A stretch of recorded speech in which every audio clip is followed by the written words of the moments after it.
So did you get this thing done? जी। तो बताइए। One man जो है रजुलुन वाहिदुन, ठीक है, वन वुमेन इमरातुन वाहिदतुन, ठीक है, और जो थ्री मैन है वो सलासतुर रिजालिन, ठीक है, सलासतु निसाउ, निसा इन वो आएगा जो ना, वुमेन निसा इन निसाई, आएगा हाँ ना, निसाई, तो ऐसे ही करना है। निसाई। ठीक है, तो ये आप जी ऐसे करो। तो लेट्स प्रोसीड। तो कॉन्सेप्ट ये समझना है, प्रैक्टिस जितनी आप करोगे उससे ही क्लियर हो जाएगा। अब मैंने इसमें आपको टू का नहीं बताया था, डुअल, डुअल का। ठीक है, so let me mention it here.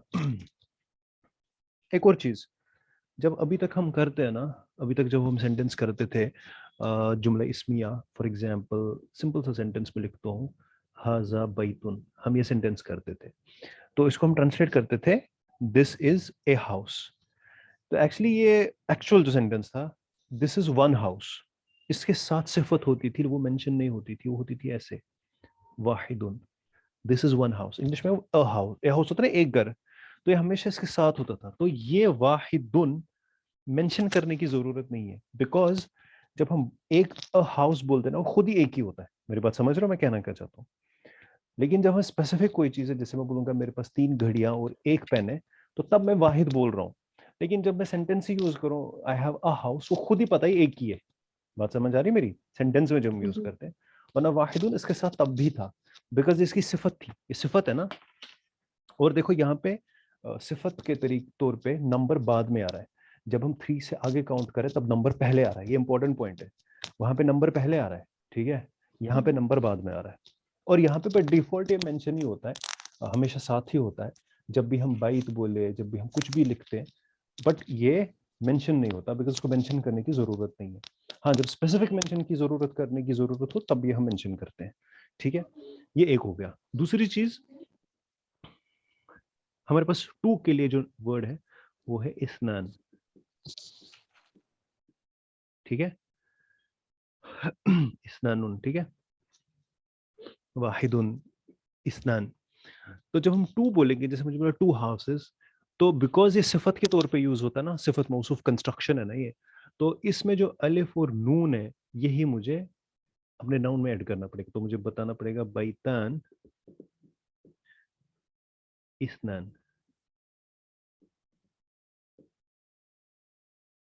समझ आ गया? बिकॉज ये सिफत है ना, सिफत मौसूफ कंस्ट्रक्शन। तो जब सिफत मौसूफ की कंस्ट्रक्शन है, ये ऐसे आएगी। अलिफ एक्चुअली जो रिप्रेजेंट करता है यहाँ पे, अलिफ, अभी आप ये याद रखो, अलिफ नून मुझे एक्स्ट्रा ऐड करना है। ठीक है, ये सिर्फ डुअल के साथ है। ठीक है, और इसकी रफा फॉर्म जो है वो हमें कौन बताता है रफा है? वो अलिफ है। दिस अलिफ tells us this is rough, very important. ठीक है, अलिफ हमें बताता है ये यहाँ पे रफा है। ठीक है, जैसे हमारा प्लूरल में, साउंड मैस्कुलिन प्लूरल में हमारे पास जैसे मुस्लिमून, हमें कौन बताता है ये रफा है? ये वाव। ठीक है, तो ये इंशाल्लाह ये आएंगे हमारे साथ लेसन, जब हम और आप डिटेल में पढ़ेंगे। बट अभी आप ये छोटी छोटी चीजें याद रखो, जस्ट मेमोराइज करनी है। अगर याद नहीं हो रहती है तो ये ऑब्वियसली फिर से आ ही जाएंगी कि हमें रफा केसेस जब हम डिटेल में पढ़ेंगे। ठीक है, तो इंशाल्लाह उस time this thing will again come. But अभी आप ये चीज याद रखो, डुअल के लिए मुझे अलिफ नून ऐड करना है, बिकॉज इस्नान, हैव इस्नान, सो है बैतान इस्नान। जो भी मेरे पास नाउन हो उसके ऊपर मैं अलिफ नून ऐड करता हूँ। ठीक है, और जिस तरीके से, मुअन्नस के लिए हाँ कोई भी हो, मुअन्नस मुज़क्कर, नहीं एक सेकंड, मुअन्नस का बता रहा हूँ, मुअन्नस का मैं बताऊंगा आपको, आई टेल यू। बट अभी फिलहाल मैं अलिफ नून ऐड कर रहा हूँ, बिकॉज इसके 3 केसेस बनते हैं। देयर आर 3 केसेस, हर किसी के 3 केसेस बनते हैं ना, बैतुन, बैतिन, बैतुन, बैतन, बैतिन। जब ना इसकी केस फॉर्म आएगी, for example step by step. For example मेरा बैतुन वाहिदुन, जब ये मेरा मजरूर फॉर्म में आएगा, जब इसका केस चेंज होगा तब बैतिन वाहिदिन आएगा ना, बैतिन वाहिदिन। इसी तरीके से जब ये बैतन, तब आएगा वाहिदन, उसका भी केस चेंज होगा। हर किसी का केस चेंज होगा। तो सबसे पहले मैं आपको ये बताता हूँ, जब मेरा मुज़क्कर आएगा, जो आपने क्वेश्चन पूछा है, जो जब मुज़क्कर आएगा तो उसको सिर्फ मुझे अलिफ लाम ऐड करना है, लेकिन जब मुन्नस आएगा तो मुझे उसको ता अलिफ नून ऐड करना है। तन, ठीक है? और इधर, alright, so this is the thing, this is G for muzakkar, so I have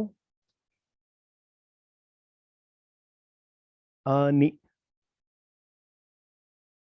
because ये जो एक्चुअली ता है ना, जो मैं बता रहा हूँ, एक्चुअली ताए मरबूता का ता है। हकीकत में उसको भी अलिफ नून ही ऐड करता हूँ, बट हकीकत में ये ताए मरबूता का है, जनरली स्पीकिंग। ताए मरबूता नहीं होता मुन्नस में, जैसे सही, जैसे मैं एग्जांपल दूंगा आपको ताकि आपको सही समझ आए, एग्जांपल सही समझ आएगा।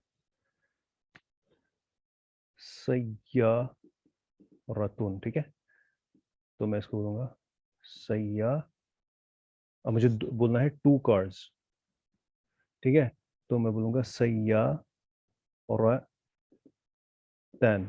ठीक है, सय्यारतन, ठीक है, सय्यारतन, ये हो गए, ये इसका मौसूफ हो गया, इसकी सिफत इत्नतन, ठीक है, ये मेरा फेमिनाइन का आ गया। अब अगर मुजक्कर का हो, उसमें बाई तक कुछ और बताओ, कलमुन,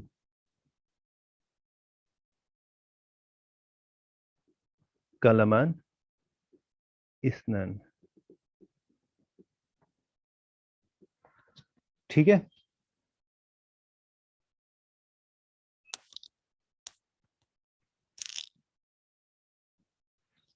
ठीक है ना, बस वही है। हकीकत में टाइम यहाँ पे ऐड मैंने जो किया, हकीकत में एक्चुअली बिकॉज टाइम मरबूता हमारे इसमें नहीं होता फेमिनाइन में, एक्चुअली वही है, बट आप याद रखो कि तान और उसमें आन ऐड है, दैट्स इट। और इसकी जो हमें ये बताता है, ये रफा फॉर्म है, इसका केस नॉमिनेटिव केस है, इसका केस भी नॉमिनेटिव केस है, और ये हमें अलिफ बताता है। क्वेश्चन है यहाँ पे कोई?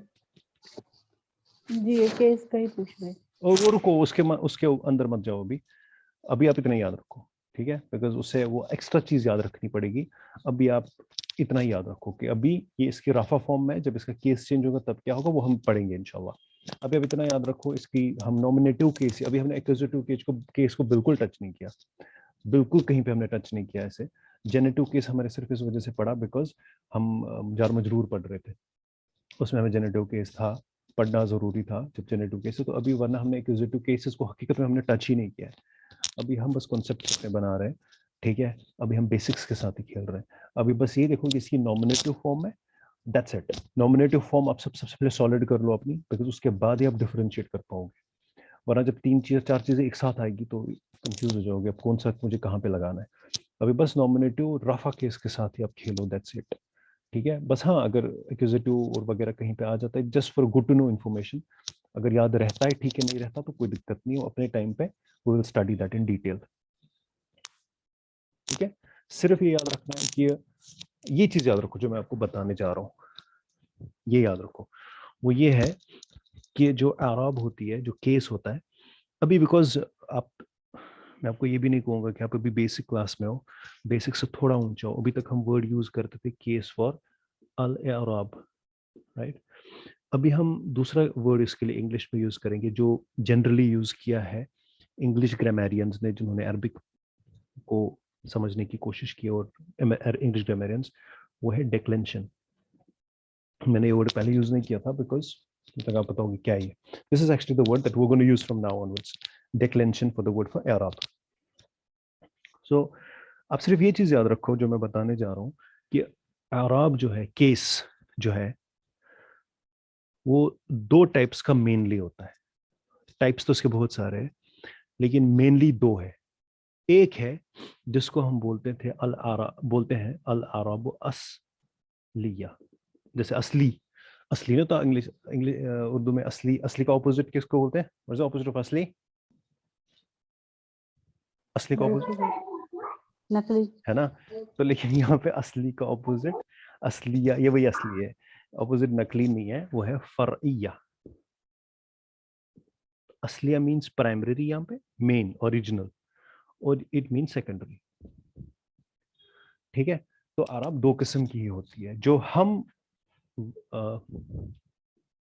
जो हम रिप्रेजेंट करते हैं विद दम्मा, विद फतहा एंड विद कसरा, ये हमेशा प्राइमरी आराब होती है।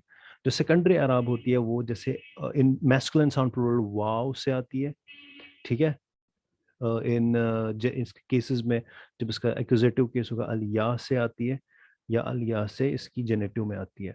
और दूसरी है जो आपके डुअल में आती है, वो अलिफ से आती है। और इसके दूसरे जब केस है तब या से आते हैं। तो ये मैं इंशाल्लाह आपको बता दूंगा सेकेंडरी में केसेस हम कैसे डिफाइन करते हैं, कैसे करते हैं, वो इंशाल्लाह अच्छे से आपको करना पड़ेगा। पूरा लेसन है वो आगे जाके आएगा। तो बस ये चीज याद रख लो कि दो टाइप्स के आराब होते हैं, असलिया एंड फरइया। असलिया इज जो वोवल्स डायरेक्टली आते हैं रिप्रेजेंट बाय दिस। सेकेंडरी आपको रिप्रेजेंट होते हैं लेटर्स से, बट साउंड्स तो सारे एक ही है। ऊ ना, ऊ का एक्सटेंडेड साउंड है ऊ, ई वो या है। तो सारे वोवल्स है, वोवल्स पे ही सारा खेल ये चीज आपको याद रखनी है ये, ठीक है। और दूसरी चीज जो उसकी सीक्वेंस है वो है ऊ, आ एंड ई। सबसे पहले रफा, उसके बाद नस्ब, और उसके बाद जर। ये हमारी सीक्वेंस है। इस तरीके से हमने जमाइर यूज किए, हु हुमा हुम, हा हुमा हुन्ना, अंता अंतुमा अंतुम, अंति अंतुमा अंतुन्ना, अना नहनु। एक सीक्वेंस फॉलो हो रही है। इसी तरीके से ये सीक्वेंस है। मतलब जब आपको केसेस डिफाइन करने ये सीक्वेंस में आप बताओगे। जब मैं कोई वर्ड बताऊंगा, जैसे मैं बोलूंगा अल मुस्लिम, let me write it here, मुस्लिमुन, तो इसका केस क्या बोलोगे? मुस्लिमुन, मुस्लिमन, मुस्लिमिन। ये सीक्वेंस है। प्लूरल का है मुस्लिमूना, मुस्लिम, मुस्लिमाइनी, मुस्लिमाइन, ठीक है। ये केसेस आप इसी सीक्वेंस में बताओगे। That's it. तो what we will do is, इसको आप फिर से रिवाइज करोगे आज। तो लास्ट वाली चीज मैं ये बताऊंगा, लेट मी राइट इट, अल मुस्लिमुन या मुस्लिमुन, ये हमारा सिंगुलर है, और ये रफा है, रफ। इसका नस्ब हमारा है मुस्लिमन, ठीक है।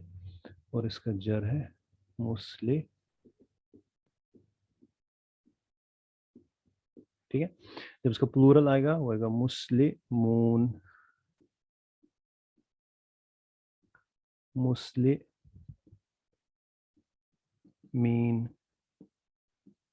मुस्लिमीन। इंपॉर्टेंट चीज यहाँ पे याद रखनी है, जो इन केसेस जिसका नस्ब है प्लूरल का, वो या से पहले कसरा है, या से पहले कसरा है। ये चीज याद रखनी है, या से पहले कसरा है। किसमें? इसके दूसरे केस में। अब इसका फेमिनाइन, ये तो मैस्कुलाइन हो गया ना, उसका फेमिनाइन क्या आएगा?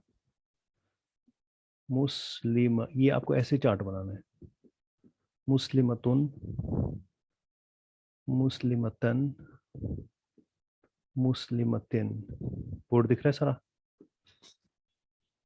जी दिख रहा है। तो इसकी फेमिनाइन मुस्लिमत, मुस्लिमातुन,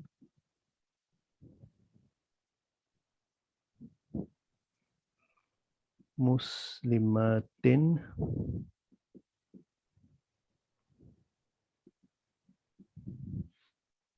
ठीक है। बस ये इसको ना लौहे कल्ब पे छाप देना है इसको, रफा नस्ब जर। इंपॉर्टेंट चीज जो यहाँ पे देखने लायक है वो है कि प्लूरल में आपका मुस्लिम, मुस्लिम मीन दोनों एक जैसे हैं नस्ब में, और आपका जर भी वैसा ही है प्लूरल में, ठीक है, जो उसके दोनों केसेस है। और आपका फेमिनाइन भी एक जैसा है, यानी कि मुस्लिमातन कोई वर्ड ही नहीं है। तो जब हम उस सिनेरियो में आएंगे, जब मैं बताऊंगा कि यहाँ पे हमारी फेमिनाइन प्लूरल का एक्विजिटिव केस आएगा, आप मुस्लिमातन नहीं लिखोगे। जनरली नस्ब, नस्ब तो जबर ही लगती है ना हमें, वही नस्ब केस जब नस्ब होगा तो फतह लगेगी।